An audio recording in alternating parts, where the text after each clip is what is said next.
Нурканың өзі туып жатыр, я? Сен қашан туады екенсің? Ой, бастамаш. Неге бастамай? Кімнен туам? Қалай туам? Күлге аунап туам ба? Әп-әдемі жігіттер бар ғой. Солармен аунамайсың ба?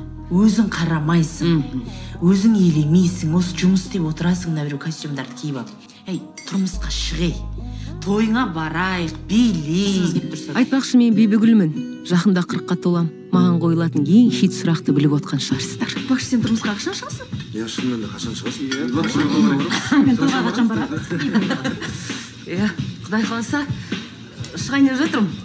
Айналайын-ау, жаным-ау, енді ана көзім тірісінде тұрмысқа шыққаныңды көріп кетсем деп едім ғой, енді құдайым-ай. Сонда кәдімгідей осы жасқа дейін тұрмыс құрмағансыз ба? Менде бір інім бар еді.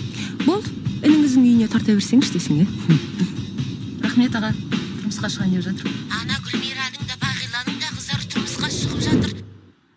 Мен қашан тұрмысқа шыққым келетінін өзім білем. Менің өмірімде шаруаларым болмасын. И вообще мен тұрмысқа шыққым келмейтін шығар.